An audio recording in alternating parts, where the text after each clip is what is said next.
ഞങ്ങൾ സായികുമാറിലേക്ക് പോകുന്നു. സായികുമാർ, UDF ക്യാമ്പിൽ തികഞ്ഞ ആത്മവിശ്വാസമുണ്ടെന്നാണ് മനസ്സിലാക്കാൻ കഴിയുന്നത്. അവസാന ലാപ്പിലും വിവാദ വിഷയങ്ങൾ ഉൾപ്പെടെ ഉയർത്തിക്കൊണ്ട് പ്രചാരണം നടത്തുന്നത് കണ്ടു. ഒപ്പം ജനകീയ വിഷയങ്ങൾ ഉയർത്തുന്നത് കണ്ടു.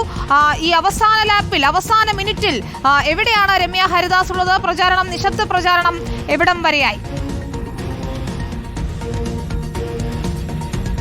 വിനീത, അതിശക്തമായ പോരാട്ടം തന്നെയാണ് ചേലക്കരയിൽ നടക്കുന്നത് എന്ന് ഇതിനോടകം തന്നെ നമ്മൾ തിരിച്ചറിഞ്ഞു. നിശബ്ദ പ്രചാരണത്തിന്റെ ഈ മണിക്കൂറിലും സ്ഥാനാർത്ഥി ഫീൽഡിൽ തന്നെയാണ്. ഇന്ന് രാവിലെ വരവൂർ പഞ്ചായത്തിലെ തളി ഭാഗങ്ങളിൽ, അതായത് നേരത്തെ നേരിട്ട് കാണാൻ പറ്റാത്ത ആളുകളെ വീണ്ടും ചെന്ന് കണ്ട് വോട്ടഭ്യർത്ഥിക്കുന്ന തിരക്കിലായിരുന്നു സ്ഥാനാർത്ഥി. ഇന്ന് അതോടൊപ്പം കേരള കലാമണ്ഡലത്തിലും എത്തി അവിടെയുള്ള ഉദ്യോഗസ്ഥരെയൊക്കെ കാണുകയും ചെയ്തു. അതായത് നിശബ്ദ പ്രചാരണത്തിന്റെ ഈ മണിക്കൂറുകളിലും കാണാൻ പറ്റുന്നവരെല്ലാം കാണുകയാണ്. പരമാവധി ആളുകളെ നേരിൽ കണ്ട് എന്ന് ഉറപ്പിക്കുകയാണ് UDFന്റെ പ്രവർത്തകർ. അതോടൊപ്പം നാളെ പരമാവധി ആളുകളെ പോളിംഗ് ബൂത്തിലേക്ക് എത്തിക്കാനുള്ള തയ്യാറെടുപ്പുകളും ഇതിനോടകം തന്നെ UDF നടത്തിക്കഴിഞ്ഞു.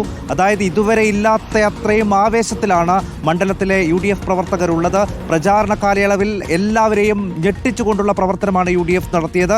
ഒരുപക്ഷെ മണ്ഡലത്തിൽ ഇതുവരെ UDF നടത്താത്ത രീതിയിലുള്ള അതിശക്തമായ പ്രചാരണം. പ്രതിപക്ഷ നേതാവ് തന്നെ നേരിട്ട് കാര്യങ്ങൾ വിലയിരുത്തുന്നു. തിരുവഞ്ചൂർ രാധാകൃഷ്ണനും കൊടിക്കുന്നിൽ സുരേഷിനെയും പോലെയുള്ള തിരഞ്ഞെടുപ്പിൽ എന്നും വിജയിച്ച് മാത്രം ചരിത്രമുള്ള നേതാക്കൾ നേരിട്ട് ക്യാമ്പ് ചെയ്തുകൊണ്ട് തന്ത്രങ്ങൾ ഒരുക്കിയാണ് ഇവിടെ പ്രവർത്തനങ്ങൾ നേതൃത്വം നൽകിയത്. അതോടൊപ്പം ഇവിടെ കോൺഗ്രസിനകത്ത് UDFനകത്തുണ്ടായ എല്ലാ പ്രശ്നങ്ങളും പരിഹരിച്ചുകൊണ്ട് ഒറ്റക്കെട്ടായി ഒരു വിവാദങ്ങൾക്കും ഇട നൽകാതെയുള്ള എണ്ണയിട്ട യന്ത്രം പോലെ സംഘടനാ സംവിധാനം പ്രവർത്തിച്ചു.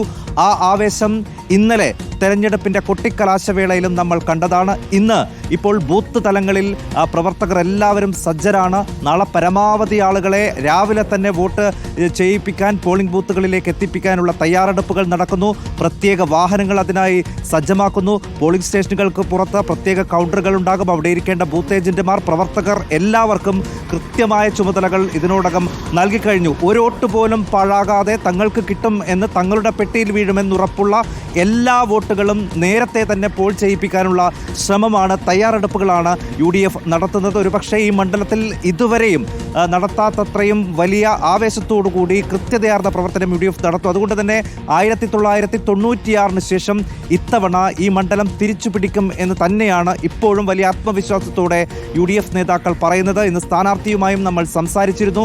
ഏറ്റവും ഒടുവിൽ പട്ടികജാതി വിഭാഗങ്ങളിലേക്കുള്ള സാന്നിധ്യം, അവർക്ക് കൃത്യമായിട്ടുള്ള അർഹതപ്പെട്ട ഇടങ്ങളിൽ അവരുടെ പ്രാതിനിധ്യക്കുറവ് വലിയ ചർച്ചയാക്കുന്നുണ്ട്. മാത്യു കുഴൽനാടനടക്കം അത് വലിയ വിഷയമായി ഉന്നയിക്കുകയും ചെയ്തു.